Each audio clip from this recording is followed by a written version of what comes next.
ओशो दी पुस्तक एक ओंकार सतनाम। सोचै सोच न होवई, जे सोची लख वार।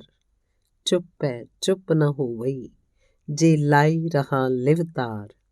भुखियां भुख न उतरी, जे बन्ना पुरियां पार। सहस सियाणपां लख होई, तां इक न चलै नाल। किव सचियारा होईऐ, किव कूड़े टुटै पाल। हुक्म रजाई चलना, नानक लिखिया नाल। ਇਹ ਬਹੁਤ ਅਨਮੋਲ ਬਚਨ ਹਨ। ਨਾਨਕ ਦਾ ਸਾਰਾ ਸਾਰ ਸੋਚ ਕੇ ਵੀ ਅਸੀਂ ਉਸ ਨੂੰ ਸੋਚ ਨਹੀਂ ਸਕਦੇ, ਹਾਲਾਂਕਿ ਅਸੀਂ ਲੱਖਾਂ ਵਾਰ ਸੋਚ ਸਕਦੇ ਹਾਂ। ਸੋਚ ਸੋਚ ਕੇ ਉਸ ਨੂੰ ਕਦੇ ਕਿਸੇ ਨੇ ਪਾਇਆ ਨਹੀਂ।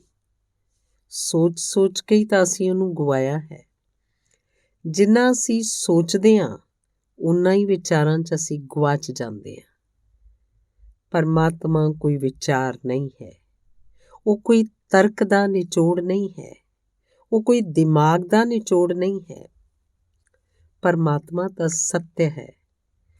ਤੁਹਾਡੇ ਸੋਚਣ ਦਾ ਸਵਾਲ ਨਹੀਂ, ਦੇਖਣਾ ਹੈ ਸੋਚਣ ਨਾਲ ਕੀ ਹੋਏਗਾ। ਸੋਚਣ ਨਾਲ ਤਾਂ ਭਟਕ ਜਾਓਗੇ। ਅੱਖ ਖੋਲ੍ਹਣੀ ਹੈ, ਅਤੇ ਜੇਕਰ ਅੱਖਾਂ ਵਿਚਾਰਾਂ ਨਾਲ ਭਰੀਆਂ ਹਨ ਤਾਂ ਤੁਹਾਡੀਆਂ ਅੱਖਾਂ ਅੰਨੀਆਂ ਰਹਿਣਗੀਆਂ। ਅੱਖ ਨਿਰਵਿਚਾਰ ਚਾਹੀਦੀ ਹੈ, ਤਾਂ ਹੀ ਦਰਸ਼ਨ ਨਸੀਬ ਹੁੰਦਾ ਹੈ। ਜਿਸ ਨੂੰ ਝੇਨ ਫਕੀਰ ਕਹਿੰਦੇ ਹਨ ਨੋ ਮਾਈਂਡ, ਜਿਸ ਨੂੰ ਕਬੀਰ ਕਹਿੰਦੇ ਹਨ ਉਨਮਨੀ ਦਸ਼ਾ, ਜਿਸ ਨੂੰ ਬੁੱਧ ਕਹਿੰਦੇ ਹਨ ਚਿੱਤ ਦਾ ਗੁਆਚ ਜਾਣਾ, ਅਤੇ ਜਿਸ ਨੂੰ ਪਤੰਜਲੀ ਨੇ ਕਿਹਾ ਹੈ ਨਿਰਵਿਕਲਪ ਸਮਾਧੀ। ਸਾਰੇ ਵਿਕਲਪ ਤੇ ਵਿਚਾਰ ਜਿੱਥੇ ਗੁਆਚ ਗਏ ਉਹੀ ਨਾਨਕ ਕਹਿ ਰਹੇ ਹਨ। ਸੋਚ ਸੋਚ ਕੇ ਵੀ ਅਸੀਂ ਉਸ ਨੂੰ ਸੋਚ ਨਹੀਂ ਸਕਦੇ, ਜਦ ਕਿ ਅਸੀਂ ਲੱਖਾਂ ਵਾਰ ਵੀ ਸੋਚਦੇ ਰਹੀਏ। ਚੁੱਪ ਹੋਣ ਨਾਲ ਵੀ ਉਸ ਮੌਨ ਨੂੰ ਪ੍ਰਾਪਤ ਨਹੀਂ ਹੋਇਆ ਜਾ ਸਕਦਾ, ਜਦ ਕਿ ਅਸੀਂ ਲਗਾਤਾਰ ਧਿਆਨ 'ਚ ਰਹਿ ਸਕਦੇ ਹਾਂ। ਕਿਉਂ? ਸੋਚ ਸੋਚ ਕੇ ਉਹਨੂੰ ਪਾਇਆ ਨਹੀਂ ਜਾ ਸਕਦਾ।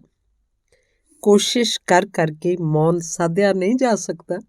ਕਿਉਂ? ਕਿਉਂਕਿ ਜਿੰਨੀ ਤੁਸੀਂ ਕੋਸ਼ਿਸ਼ ਕਰੋਗੇ ਓਨਾ ਹੀ ਤੁਸੀਂ ਪਾਓਗੇ ਮੌਨ ਅਸੰਭਵ ਹੋ ਜਾਂਦਾ ਹੈ। ਕੁਝ ਚੀਜ਼ਾਂ ਹਨ ਜਿਹੜੀਆਂ ਕੋਸ਼ਿਸ਼ ਨਾਲ ਨਹੀਂ ਵਾਪਰਦੀਆਂ। ਜਿਵੇਂ ਨੀਂਦ ਨਹੀਂ ਆਉਂਦੀ ਕਿਸੇ ਨੂੰ, ਤਾਂ ਨੀਂਦ ਵੀ ਕੋਸ਼ਿਸ਼, ਕਿੰਨੀ ਵੀ ਕੋਸ਼ਿਸ਼ ਕਰੇ ਨੀਂਦ ਨਹੀਂ ਆਏਗੀ। ਸੱਚ ਤਾਂ ਇਹ ਹੈ, ਜਿੰਨੀ ਕੋਸ਼ਿਸ਼ ਕਰੋਗੇ ਉਨੀ ਨੀਂਦ ਮੁਸ਼ਕਿਲ ਹੋ ਜਾਏਗੀ। ਕਿਉਂਕਿ ਨੀਂਦ ਦਾ ਅਰਥ ਹੀ ਇਹ ਹੈ ਕਿ ਤੁਸੀਂ ਸਾਰੀ ਕੋਸ਼ਿਸ਼ ਛੱਡ ਦਿਓ ਤਦ ਹੀ ਆਏਗੀ।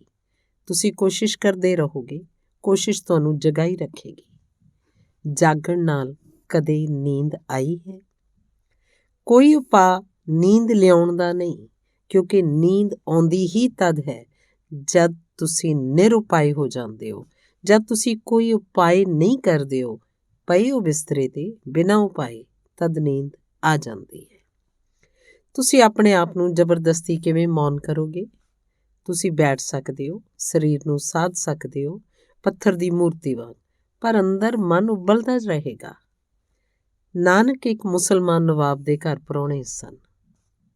ਨਾਨਕ ਨੂੰ ਕੀ ਹਿੰਦੂ ਕੀ ਮੁਸਲਮਾਨ, ਜਿਹੜਾ ਗਿਆਨੀ ਹੈ ਉਸ ਦੇ ਲਈ ਸੰਪਰਦਾਇ ਦੀ ਸੀਮਾ ਨਹੀਂ। ਉਸ ਨਵਾਬ ਨੇ ਨਾਨਕ ਨੂੰ ਕਿਹਾ ਕਿ ਜੇਕਰ ਤੁਸੀਂ ਸੱਚ ਹੀ ਕਹਿੰਦੇ ਹੋ ਕਿ ਨਾ ਕੋਈ ਹਿੰਦੂ ਨਾ ਕੋਈ ਮੁਸਲਮਾਨ, ਤਾਂ ਅੱਜ ਸ਼ੁੱਕਰਵਾਰ ਦਾ ਦਿਨ ਹੈ, ਸਾਡੇ ਨਾਲ ਨਮਾਜ਼ ਪੜ੍ਹਨ ਚੱਲੋ। ਨਾਨਕ ਰਾਜ਼ੀ ਹੋ ਗਏ, ਪਰ ਉਹਨਾਂ ਨੇ ਕਿਹਾ ਜੇਕਰ ਤੁਸੀਂ ਪੜ੍ਹੋਗੇ ਤਾਂ ਅਸੀਂ ਵੀ ਪੜ੍ਹਾਂਗੇ। ਨਵਾਬ ਨੇ ਕਿਹਾ ਇਹ ਵੀ ਕੋਈ ਸ਼ਰਤ ਦੀ ਗੱਲ ਹੋਈ, ਅਸੀਂ ਤਾਂ ਨਮਾਜ਼ ਪੜ੍ਹਨ ਜਾ ਹੀ ਰਹੇ ਹਾਂ। ਪੂਰਾ ਪਿੰਡ ਇਕੱਠਾ ਹੋ ਗਿਆ। ਮੁਸਲਮਾਨ ਹਿੰਦੂ ਸਾਰੇ ਇਕੱਠੇ ਹੋ ਗਏ। ਹਿੰਦੂਆਂ 'ਚ ਤਾਂ ਤਹਿਲਕਾ ਮਚ ਗਿਆ।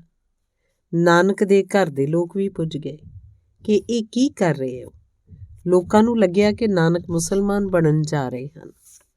ਲੋਕ ਆਪਣੇ ਡਰ ਨਾਲ ਹੀ ਦੂਜਿਆਂ ਨੂੰ ਵੀ ਤੋਲਦੇ ਹਨ।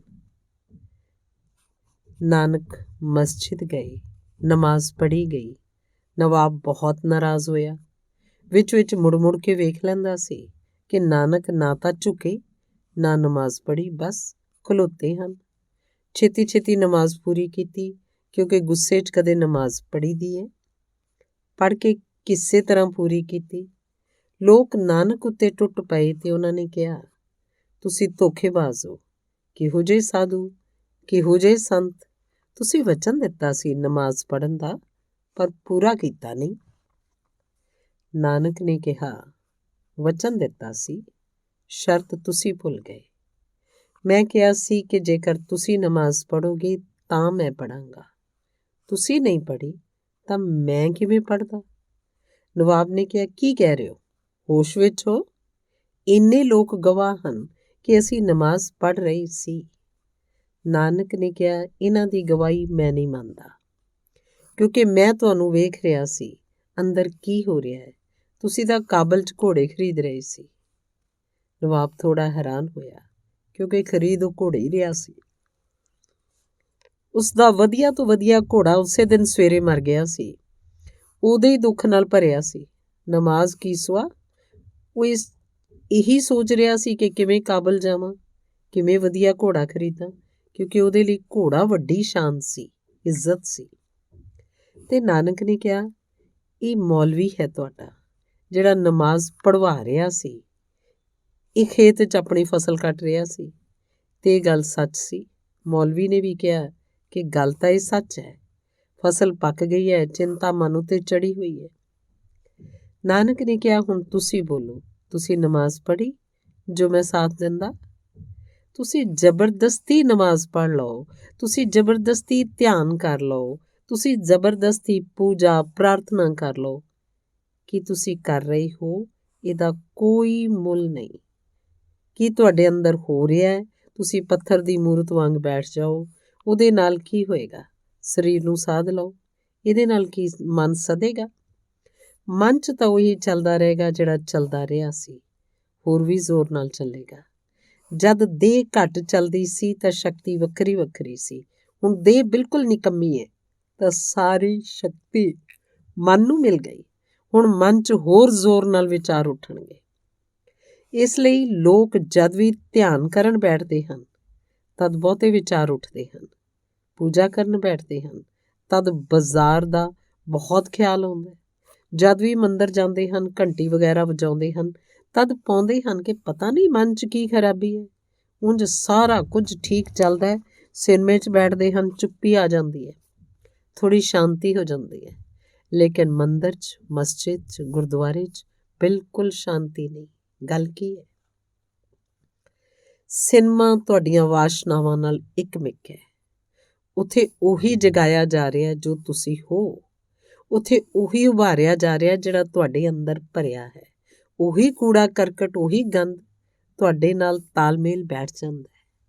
ਮੰਦਰ 'ਚ ਕੁਛ ਅਜਿਹੀ ਪੁਕਾਰ ਕੀਤੀ ਜਾ ਰਹੀ ਹੈ ਜਿਸ ਨਾਲ ਤੁਹਾਡਾ ਕੋਈ ਤਾਲਮੇਲ ਨਹੀਂ।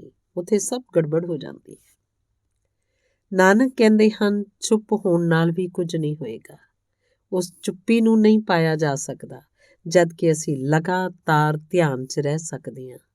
ਬੈਠੇ ਰਹੋ ਦਿਨ ਰਾਤ, ਕੁਝ ਵੀ ਨਹੀਂ ਹੋਏਗਾ। ਭੁੱਖਿਆਂ ਦੀ ਭੁੱਖ ਨਹੀਂ ਜਾਏਗੀ, ਭਾਵੇਂ ਅਸੀਂ ਪੂਰੀਆਂ ਦੇ ਪਹਾੜ ਹੀ ਕਿਉਂ ਨਾ ਜਮ੍ਹਾਂ ਕਰ ਲਈਏ, ਕਿਉਂਕਿ ਭੁੱਖ ਪੂਰੀਆਂ ਨਾਲ ਭਰਨ ਵਾਲੀ ਨਹੀਂ ਹੈ। ਇਹ ਜਿਹੜੀ ਧਿਆਨ ਦੀ ਭੁੱਖ ਹੈ, ਇਹ ਜਿਹੜੀ ਪਰਮਾਤਮਾ ਦੀ ਭੁੱਖ ਹੈ, ਇਹ ਕੋਈ ਸਧਾਰਨ ਭੁੱਖ ਨਹੀਂ ਹੈ। ਇਸ ਸੰਸਾਰ ਦੀ ਕੋਈ ਵੀ ਚੀਜ਼ ਉਸ ਨੂੰ ਬੁਝਾ ਨਹੀਂ ਸਕੇਗੀ। ਇਹ ਪਿਆਸ ਅਨੋਖੀ ਹੈ ਤੇ ਪਰਮਾਤਮਾ ਹੀ ਧਾਰ ਬਣ ਕੇ ਉਤਰੇ ਤਾਂ ਹੀ ਬੁਝ ਸਕਦੀ ਹੈ। ਕਿਸ ਤਰ੍ਹਾਂ ਸੱਚੇ ਬਣੀਏ, ਕਿਸ ਤਰ੍ਹਾਂ ਝੂਠ ਦੇ ਪਰਦੇ ਦਾ ਨਾਸ਼ ਹੋਵੇ। ਨਾਨਕ ਕਹਿੰਦੇ ਹਨ ਕਿ ਉਸ ਦੇ ਹੁਕਮ, ਉਸ ਦੀ ਮਰਜ਼ੀ ਦੇ ਮੁਤਾਬਿਕ ਜਿਵੇਂ ਉਸਨੇ ਮਿੱਥ ਰੱਖਿਆ ਹੈ, ਲਿਖ ਰੱਖਿਆ ਹੈ, ਉਹਦੇ ਅਨੁਸਾਰ ਚੱਲਣ ਨਾਲ ਹੀ ਇਹ ਹੋ ਸਕਦਾ ਹੈ। ਇਹ ਬਚਨ ਬਹੁਤ ਹੀ ਧਿਆਨ ਨਾਲ ਸਮਝਣ ਦਾ ਹੈ। ਹੁਕਮ ਰਜਾਈ ਚੱਲਣਾ, ਨਾਨਕ ਲਿਖਿਆ ਨਾਲ।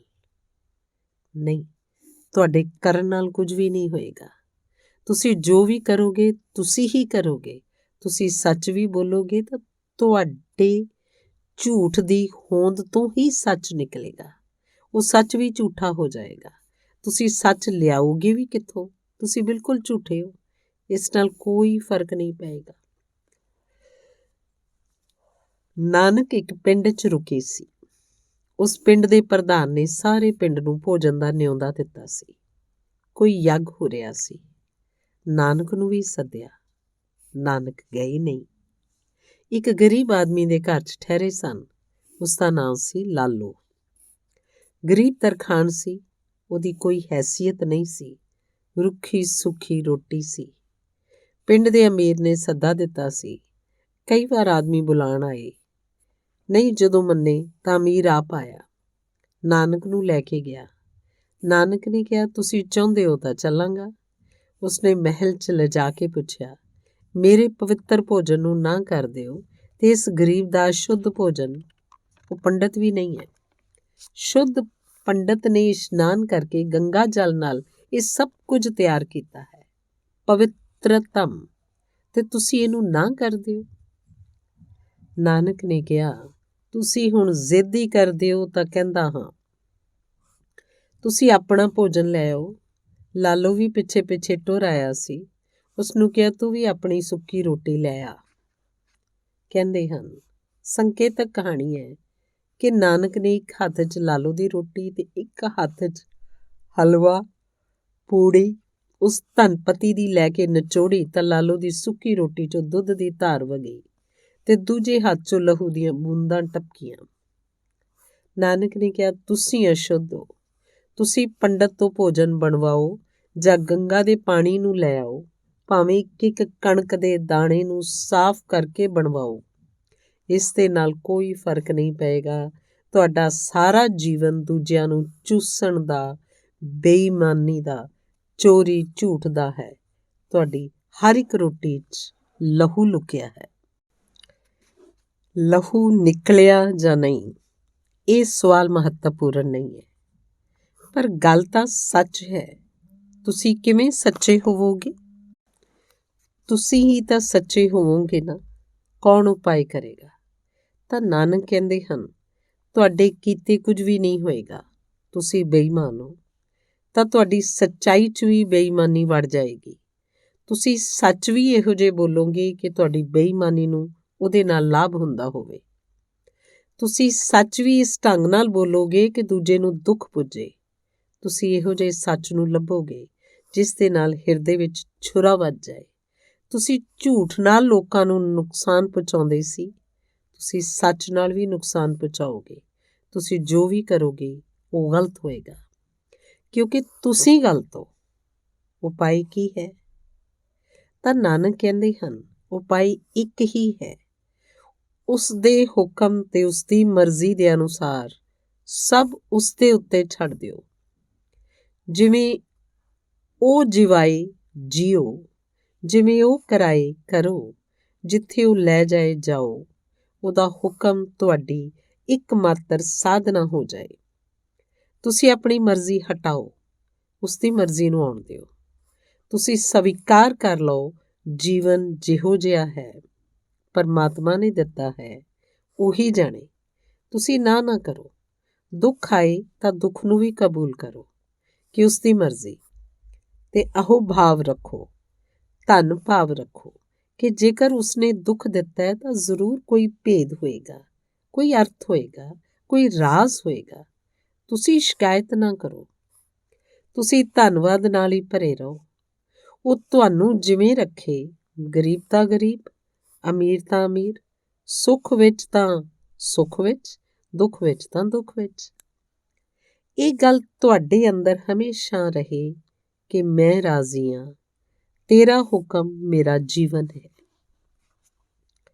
ਫਿਰ ਤੁਸੀਂ ਅਚਾਨਕ ਪਾਓਗੇ ਕਿ ਤੁਸੀਂ ਸ਼ਾਂਤ ਹੋਣ ਲੱਗ ਪਏ। ਜਿਹੜਾ ਲੱਖ ਧਿਆਨ 'ਚ ਬਹਿ ਕੇ ਨਹੀਂ ਹੁੰਦਾ ਸੀ, ਉਸ ਦੀ ਮਰਜ਼ੀ ਉੱਤੇ ਛੱਡ ਦੇਣ ਨਾਲ ਹੋਣ ਲੱਗ ਪਿਆ। ਹੋ ਹੀ ਜਾਏਗਾ, ਕਿਉਂਕਿ ਚਿੰਤਾ ਦਾ ਕੋਈ ਕਾਰਨ ਹੀ ਨਹੀਂ ਰਿਹਾ। ਚਿੰਤਾ ਕੀ ਹੈ? ਚਿੰਤਾ ਇਹ ਹੈ ਕਿ ਜਿਹੋ ਜਿਹਾ ਹੋ ਰਿਹਾ ਹੈ ਉਸ ਨਾਲੋਂ ਵੱਖਰਾ ਹੋਣਾ ਚਾਹੀਦਾ ਹੈ। ਪੁੱਤਰ ਮਰ ਗਿਆ, ਨਹੀਂ ਮਰਨਾ ਸੀ। ਦਿਵਾਲਾ ਨਿਕਲ ਗਿਆ, ਨਹੀਂ ਨਿਕਲਣਾ ਸੀ। ਇਹ ਚਿੰਤਾ ਹੈ। ਜਿਹੋ ਜਿਹਾ ਹੋਇਆ ਉਹੋ ਜਿਹਾ ਨਹੀਂ ਹੋਣਾ ਸੀ, ਤੇ ਜਿਹੋ ਜਿਹਾ ਹੋ ਰਿਹਾ ਹੈ ਉਹੋ ਜਿਹਾ ਨਹੀਂ ਹੋਣਾ ਚਾਹੀਦਾ।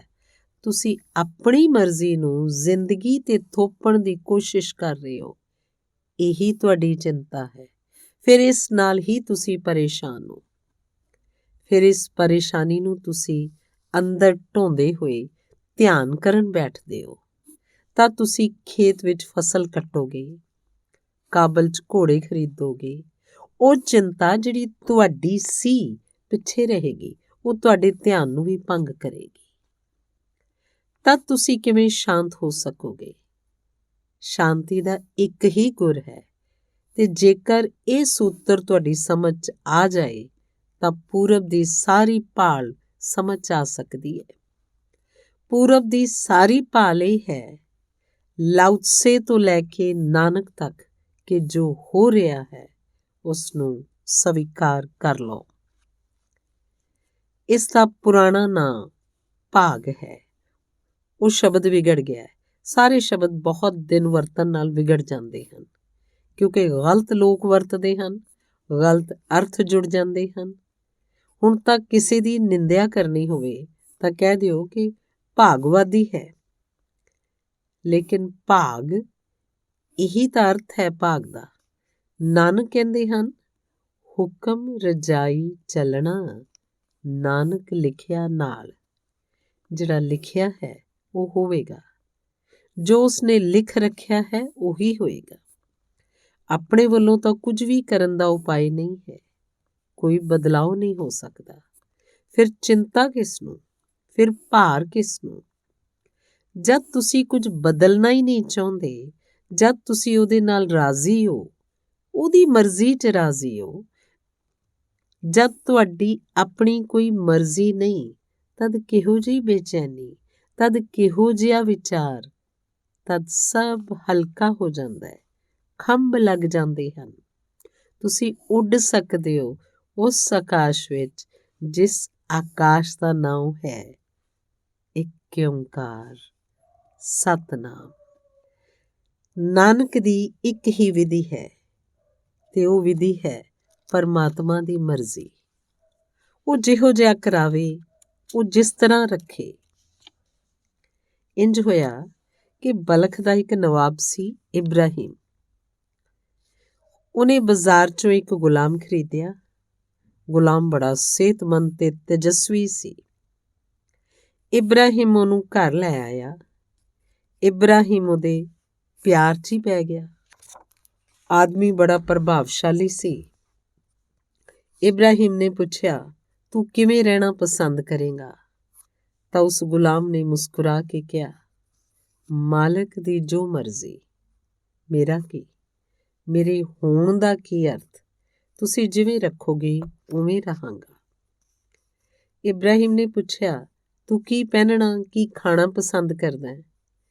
ਉਸਨੇ ਕਿਹਾ, ਮੇਰੀ ਕੀ ਪਸੰਦ, ਮਾਲਕ ਜਿਹੋ ਜਿਹਾ ਪਵਾਵੇਗਾ ਪਾ ਲਵਾਂਗਾ, ਮਾਲਕ ਜਿੱਦਾਂ ਦਾ ਖਵਾਵੇਗਾ ਖਾ ਲਵਾਂਗਾ।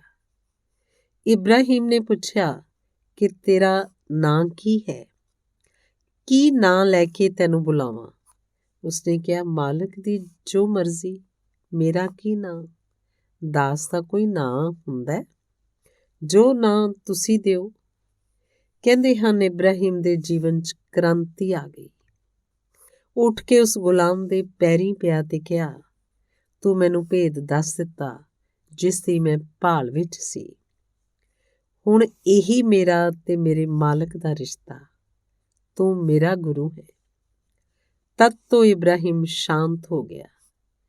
ਜੋ ਬਹੁਤੇ ਦਿਨਾਂ ਦਾ ਧਿਆਨ ਨਾਲ ਨਹੀਂ ਸੀ ਹੋਇਆ, ਜੋ ਬਹੁਤ ਦਿਨ ਨਮਾਜ਼ ਪੜ੍ਹਨ ਨਾਲ ਨਹੀਂ ਸੀ ਹੋਇਆ, ਉਸ ਗੁਲਾਮ ਦੇ ਸੂਤਰ ਨਾਲ ਮਿਲ ਗਿਆ।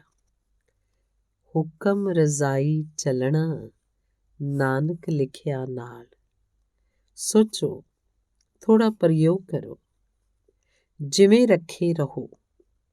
ਆਪਣੇ ਵੱਲੋਂ ਤੁਸੀਂ ਬਹੁਤ ਕੋਸ਼ਿਸ਼ ਕਰਕੇ ਵੇਖ ਲਈ, ਕੀ ਹੋਇਆ?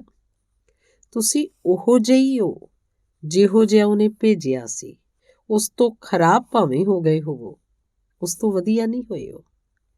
ਜਿਸ ਤਰ੍ਹਾਂ ਦੇ ਆਏ ਸੀ ਬਾਲਪਨ 'ਚ ਭੋਲੇ ਭਾਲੇ, ਓਨਾ ਵੀ ਨਹੀਂ ਬਚਿਆ ਹੱਥ ਵਿੱਚ। ਸਲੇਟ ਗੰਦੀ ਹੋ ਗਈ, ਤੁਸੀਂ ਸਭ ਕੁਝ ਲਿਖ ਮਾਰਿਆ। ਖੱਟਿਆ ਕੀ ਹੈ?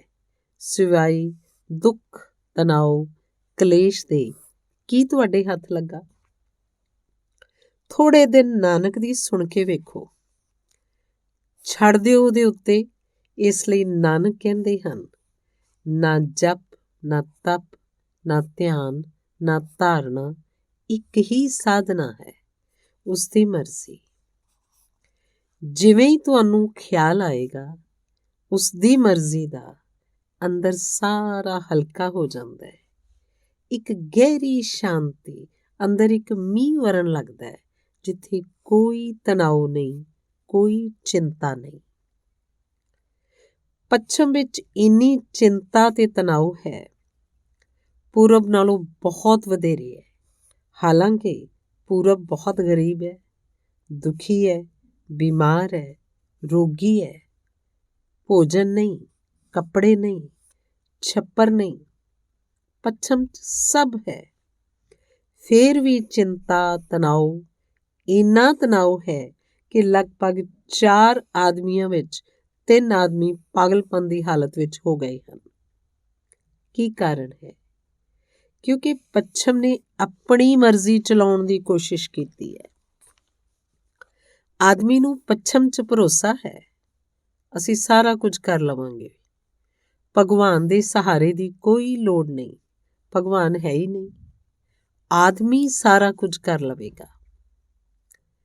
ਉਸਨੇ ਬਹੁਤ ਕੁਝ ਕਰ ਵੀ ਲਿਆ ਹੈ, ਪਰ ਆਦਮੀ ਬਿਲਕੁਲ ਗੁਆਚ ਗਿਆ ਹੈ, ਪਾਗਲ ਹੁੰਦਾ ਜਾ ਰਿਹਾ ਹੈ। ਬਾਹਰ ਕੁਝ ਕਰ ਲਿਆ, ਅੰਦਰ ਸਾਰਾ ਰੋਗੀ ਹੋ ਗਿਆ। ਜੇਕਰ ਤੁਹਾਡੇ ਜੀਵਨ 'ਚ ਇਹ ਸੂਤਰ ਉਤਰ ਜਾਏ ਤਾਂ ਕੁਝ ਕਰਨ ਨੂੰ ਨਹੀਂ ਬਚਦਾ। ਜਿਹੋ ਜਿਹਾ ਹੋ ਰਿਹਾ ਹੈ ਹੋਣ ਦਿਓ। ਤੁਸੀਂ ਤਰੋ ਨਾ, ਬਹੋ। ਨਦੀ ਨਾਲ ਲੜਾਈ ਨਾ ਕਰੋ, ਨਦੀ ਵੈਰੀ ਨਹੀਂ ਹੈ, ਦੋਸਤ ਹੈ। ਤੁਸੀਂ ਬਹੋ, ਮਤਲਬ ਤਰ ਜਾਓ। ਲੜਾਈ ਨਾਲ ਵਾਰ ਪੈਂਦਾ ਹੈ। ਜਦ ਤੁਸੀਂ ਉਲਟੀ ਧਾਰ ਤਰਨ ਲੱਗਦੇ ਹੋ ਤਾਂ ਨਦੀ ਤੁਹਾਡੇ ਨਾਲ ਸੰਘਰਸ਼ ਕਰਦੀ ਹੈ। ਤੁਸੀਂ ਸੋਚਦੇ ਹੋ ਨਦੀ ਤੁਹਾਡੇ ਨਾਲ ਦੁਸ਼ਮਣੀ ਲੈ ਰਹੀ ਹੈ। ਨਦੀ ਨਾਲ ਕੀ ਦੁਸ਼ਮਣੀ? ਨਦੀ ਨੂੰ ਤੁਹਾਡਾ ਪਤਾ ਵੀ ਨਹੀਂ। ਤੁਸੀਂ ਆਪਣੇ ਹੀ ਹੱਥ ਉਲਟੀ ਧਾਰ ਬਹਿ ਰਹੇ ਹੋ। ਤੁਹਾਡੀ ਮਰਜ਼ੀ ਯਾਨੀ ਉਲਟੀ ਧਾਰ, ਹੰਕਾਰ ਯਾਨੀ ਪੁੱਠੀ ਧਾਰਾ, ਉਹਦੀ ਮਰਜ਼ੀ। ਤੁਸੀਂ ਧਾਰ ਦੇ ਨਾਲ ਇੱਕ ਹੋ ਗਏ। ਹੁਣ ਨਦੀ ਜਿੱਥੇ ਲੈ ਜਾਏ ਉਹੀ ਮੰਜ਼ਿਲ, ਜਿੱਥੇ ਲਾ ਦੇਵੇ ਉਹੀ ਕੰਢਾ, ਡੁਬਾ ਦੇਵੇ ਉਹ ਵੀ ਮੰਜ਼ਿਲ। ਫਿਰ ਕਾਹਦੀ ਚਿੰਤਾ, ਫਿਰ ਕਾਹਦਾ ਦੁੱਖ? ਤੁਸੀਂ ਦੁੱਖ ਦੀ ਜੜ ਕੱਟ ਦਿੱਤੀ। ਬੜਾ ਕੀਮਤੀ ਇਹ ਸੂਤਰ ਹੈ। ਨਾਨਕ ਕਹਿੰਦੇ ਹਨ, ਉਸਦੇ ਹੁਕਮ ਤੇ ਉਸਦੀ ਮਰਜ਼ੀ ਦੇ ਅਨੁਸਾਰ, ਜਿਵੇਂ ਉਸਨੇ ਨਿਸ਼ਚਿਤ ਕਰ ਰੱਖਿਆ ਹੈ, ਲਿਖ ਰੱਖਿਆ ਹੈ, ਉਸਦੇ ਅਨੁਸਾਰ ਚੱਲਣ ਨਾਲ ਹੀ ਇਹ ਹੋ ਸਕਦਾ ਹੈ। ਤਾਂ ਨਾਨਕ ਨੇ ਹੰਕਾਰ ਦੇ ਸਾਰੇ ਦੁਆਰ ਬੰਦ ਕਰ ਦਿੱਤੇ। ਪਹਿਲਾਂ ਤਾਂ ਗੁਰੂ ਪ੍ਰਸਾਦ ਕਿ ਤੁਸੀਂ ਜੋ ਵੀ ਕਰੋ, ਜੋ ਵੀ ਉਪਲਬਧ ਹੋਵੇ ਉਹ ਗੁਰੂ ਦੀ ਕਿਰਪਾ, ਤੇ ਫਿਰ ਜੋ ਵੀ ਹੋਵੇ ਜੀਵਨ ਦੀ ਧਾਰਾ ਜਿੱਥੇ ਲੈ ਜਾਏ ਉਸਦਾ ਹੁਕਮ।